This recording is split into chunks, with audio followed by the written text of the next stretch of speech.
A couple years ago, I was bitten by the 3D printing bug, probably just like you and many other people. When the Ender 3 Pro came out and only being $100 with a discount code from Micro Center, it was like, why not? I'm a tinker, as I am with the computers, so I mean, it was something else to try. So today, I decided to finally upgrade my 3D printing setup. I still have my Ender 3, even though it's far from like original. It's been so modified. As of right now, I'm actually printing stuff to remove the original hot end or cooling fan and stuff to do the Hero Me Gen 7. So definitely not done with my Ender 3, but wanted to upgrade. And it's so big, I don't even think it's gonna really fit on my table. So let's see. But I decided to pick up, oh,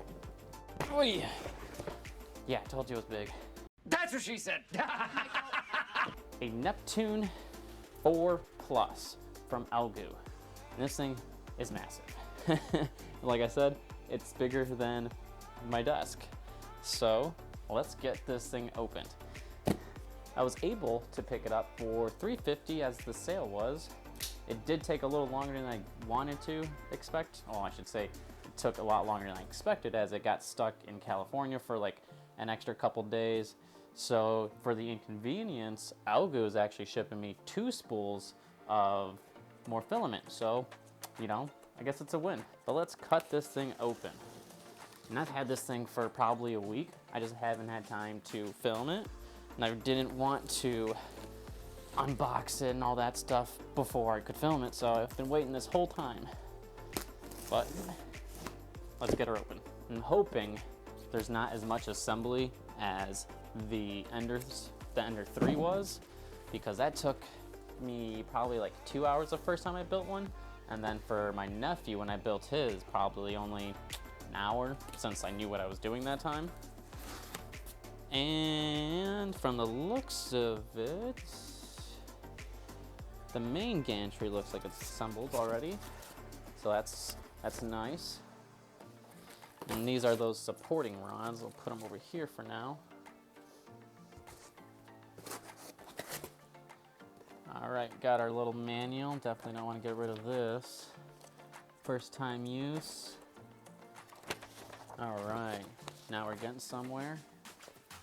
I'm guessing this is the mount for the screen. Oh, they give you glue. You know, I was thinking about buying some glue because I got a new PEI sheet, metal sheet for my Ender 3. And I've been having issues with sticking because it's brand new, but I'm washing it, trying all that stuff to make it work. So hopefully it sticks better here soon. But if not, now I got some glue. There goes part of the filament stand. Like I said, your mount probably for your screen, which this runs Clipper, so I'm probably end up using that, as that's what my Ender 3 runs. I don't use Marlin anymore. I switched it to running a Raspberry Pi with Clipper installed on it, because why not? Like I said, I'm a tinker, so even though it was running fine with Marlin and stuff like that, I just can't let it go. But this looks like our bag of accessories. I'm not gonna really rip open through this yet, as this looks like all our parts we need to install everything. Ethernet cords for direct connect, that's kind of nice. Hate having to make some. Oh, the big beefy fan. Heard good things and I've heard bad things about this. Definitely gonna give it a try. Oh, perfectly fit, it fell right in. But who knows if I'm gonna use it. Man, I'm running out of room here. Just throwing all the foam everywhere too. All right, let's get the gantry out. Oh, that's big. Yeah, going from what, an Ender 3 is a 220 by 220 millimeter build plate, and this is 320 by 320. Can't remember what the Y was, but definitely a lot bigger still too. Obviously, there's a lot less things you have to do with these newer printers, because now they come standard with the dual lead Z-axis screws, or X-axis screws. And now with now you're getting the rubbers. I don't know what to call them, belts. Get more belt work. So let's see how easy this thing is gonna be to set up. I really don't feel like spending. Oh, hold on. What was this?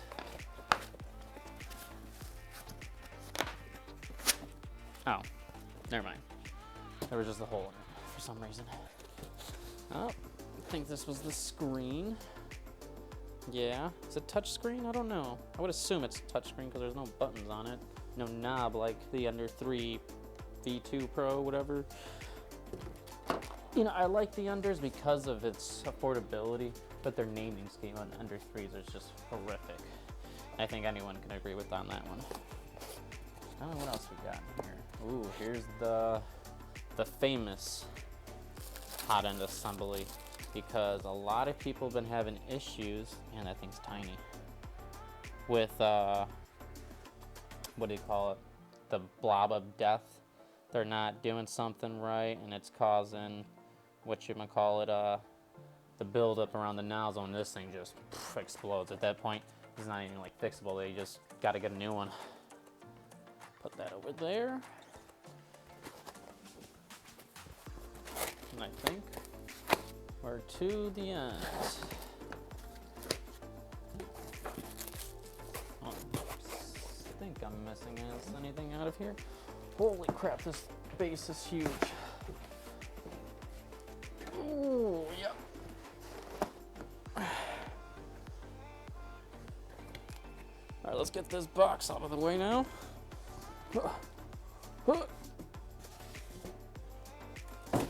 Jesus. Woo. This thing is massive. Oh, hopefully I didn't just scratch my tabletop.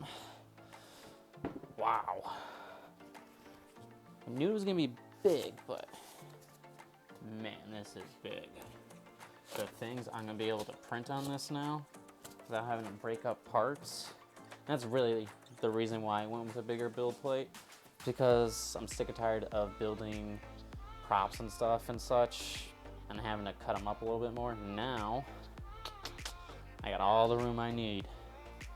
But let's check this out. So on the back, you got nothing. It looks like, okay, so it's telling me to switch my voltage. So obviously being in North America, we want the 115. We're plugging our power over here. Our LAN, it's gonna go over on the side over here. And we're gonna have the antenna for the Wi-Fi, because the Plus and, what is it, the Max, I believe the bigger version of this has, or both come with the Wi-Fi built in. Which I'm assuming there's probably gonna be the module in that bag with all of them. So you get your little tensioner. Now with a bigger build plate, now you got 6 knobs you gotta adjust. But running clipper, having, what is it called, screw tilt adjustment, that is a huge helper with leveling your bed. For especially like on the Under 3, you have it probe where each of the screws are, and it tells you, it calculates how many seconds, because it will make it as a clock. So, you know, 60 seconds. So it'll tell you seconds on how many to turn it to actually get it leveled. It's awesome. Definitely recommend clipper. All right. So it looks like I'm just gonna have to mount it to here, but man, that seems like a lot of screws just to have to mount 2 things. But once again, let's go through the accessories. You get a little cheap thing of PLA Plus filament. Never use PLA Plus, I just always buy plain PLA, mostly from Marco Center's Inland, yeah, their Inland brand. Got a detector, oh, the runoff switch. We get a new USB 8 gig, an extra nozzle, some PTFE tubing, love zip ties. Ooh, another needle cleaner, or not needle cleaner, nozzle cleaner from the actual tip. A lot of screws, and seeing this many screws means I'm probably gonna have to put a lot of screws into it, which I'm not really too happy about. I thought it was gonna be more assembled, so we'll probably cut the assembly out because who wants to watch that? A giveaway. Did I win something? I got a giveaway one? I might have won something. we'll check in a minute. Before I start the building process, we'll check on that. And then when we're back from the building process, we'll let you know. Oh yeah, what's this? Giveaway. Doesn't make sense because it's usually, oh, it means giveaways. It's just the SD reader and not even like a 2 gig, 4 gig, a 512 megabyte SD card, micro SD card. Honestly, I think I would have been happier not receiving anything. You got me excited with the giveaway. I thought I won something. Maybe I did. We don't know yet, but I don't think so. And then lastly, the little antenna. Like I said, for the Wi-Fi, which I might use, but where I'm gonna have it set up most likely, the router and my switch is right there. So, you know, direct connect might be just a little easier, even though I don't think I'm gonna really lose too much being on Wi-Fi. So, where's that gantry? Where'd I put it? How much am I gonna have to add? And man, that's so much lighter too. Oh, it's gonna go from the bottom, yeah. All right, we'll just give this a quick install and we'll get back to you when it's all put together.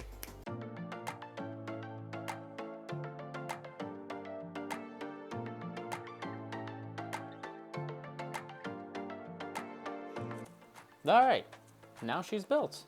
Approximately 30-40 minutes to build. Not as bad as I thought it was, seeing all the screws and stuff. I mean, the gantry and all that stuff. I keep calling this gantry, but the frame, I guess, was all put together compared to the Ender 3. That one you really have to build from the bottom up.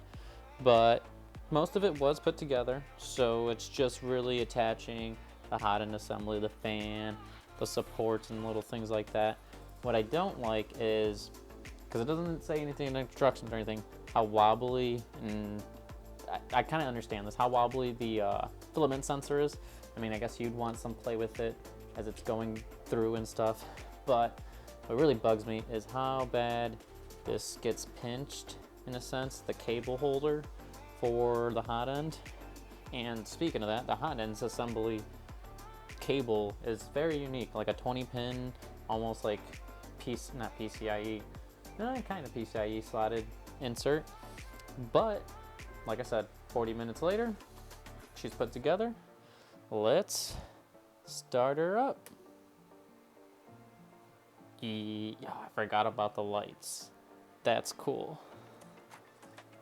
All right, so let's see what happens here.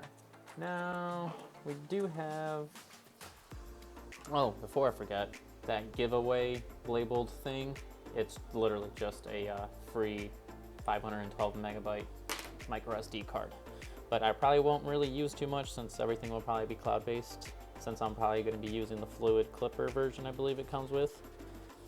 But first time startup, it's doing its thing. Select level. When you first start up the printer, we want to select level. This option would trick, yes, we want to 0. That was a nice little thud.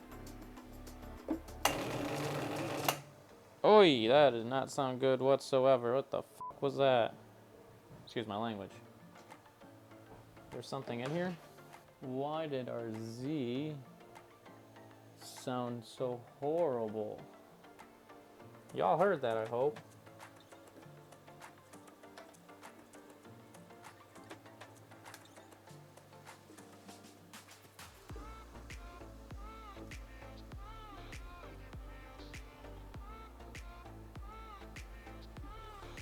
Oof, that was not...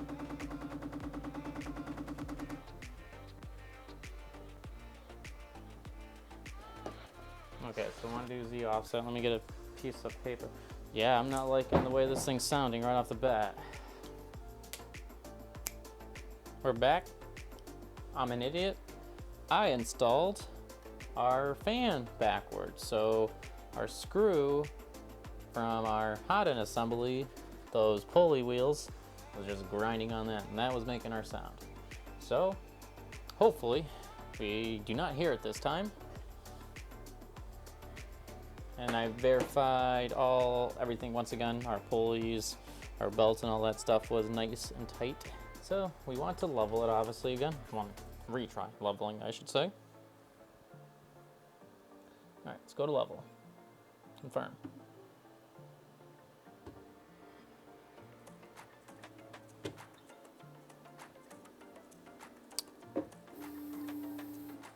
Quick, when it wants to be. And I just noticed there are no end stops. So these are all virtual end stops on it.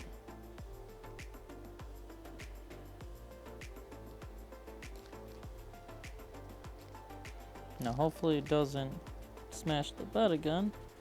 No. It's getting there.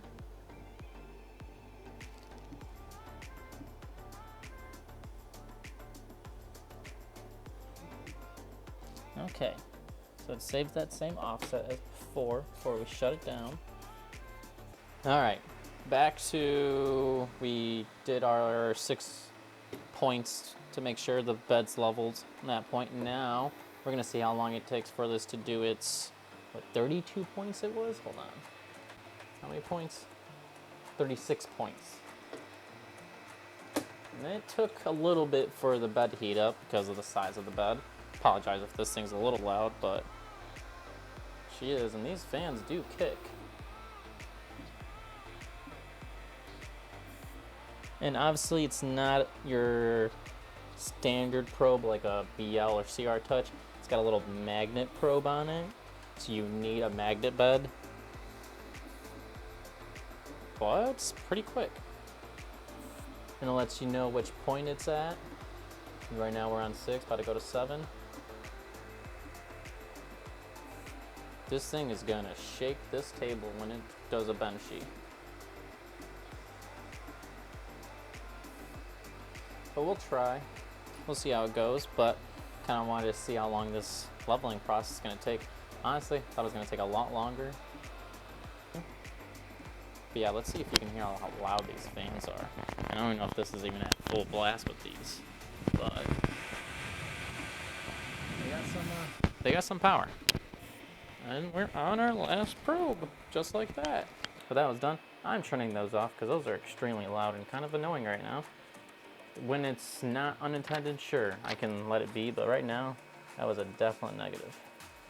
But it's asking for pay attention to Z offset, stuff like that. Still making sure our drag was done. So we got our bed mesh. Confirm. Got our point saved. So save and restart, confirm.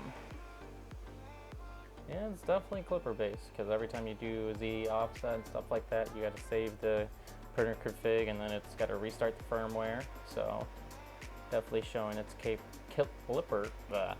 clipper capabilities. All right. So you go to the move section, it just gives you directions, settings. Motors are off, filament detector, light control, headlight, observation light, that bottom one. I'll just have them on for right now. Advanced settings. So it does have input shaper. During the X-axis vibration detection, please do not touch the printer. I won't touch it, but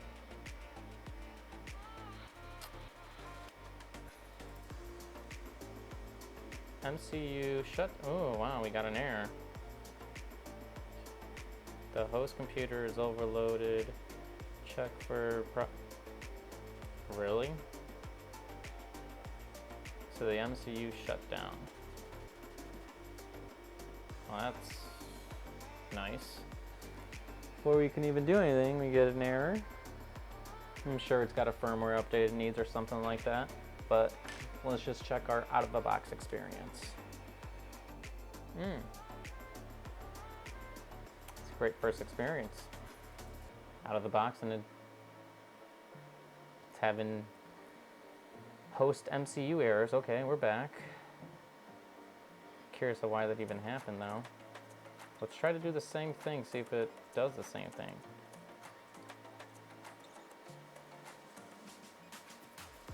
Do the Z-axis detection. for our input shaper. Before I almost didn't want to, but now I want to see if it throws another error.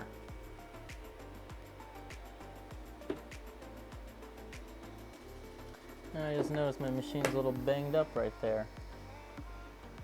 It means cosmetic damage, but damage on a brand new machine I don't really like. I can blame myself for damage I did to this, but that's what I did. That's not me. There she goes. She's shaking.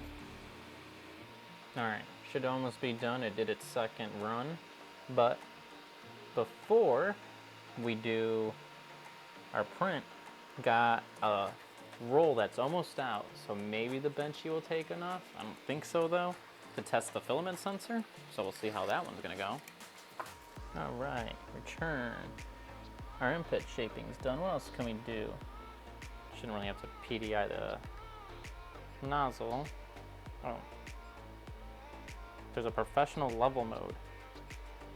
And we'll just leave as is. You got printer modes, you got a silent, normal, and a sport. We'll just leave it on normal. Filament detector, yeah. Okay, in case anyone wants to know, we are running firmware version 1.2.2.65. UI version 1.2.12. And that oh no! That temperature climbs so fast. And they tested the machine with yellow. But they send you white.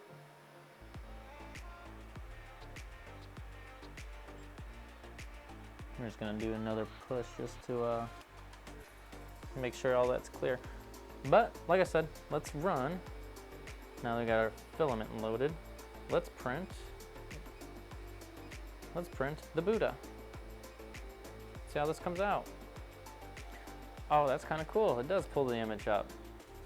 I don't know if you really see that too well, sorry. But yeah, pulls up our little image. So that's gonna take 40 minutes preparing the print. So, when that's done, I'll be back.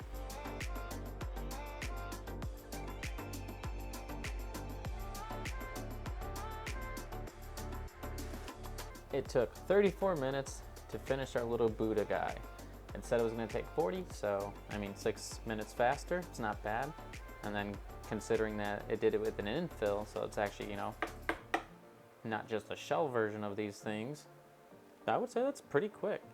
Now, for the price point of $350, what you get, you know, you get the auto bed leveling, you get input shaping, you get clipper already included. Well, yeah, clipper already included nowadays, but I mean, the lights, the observation light, the one on this too, I mean, compared to what I've had to start with on the Ender 3 and what I've modified, I'm still not up to par with this yet. And I've probably spent more on that when you include all the modifications. So definitely cool for the price point of $350. Bigger build plate, what was it, 320 by 320 by 385. So huge volume. I mean, can't wait to really play with it. Obviously I'm gonna do some fine tuning to make this guy a little bit better, but obviously more of my models too. But overall, quite pleased.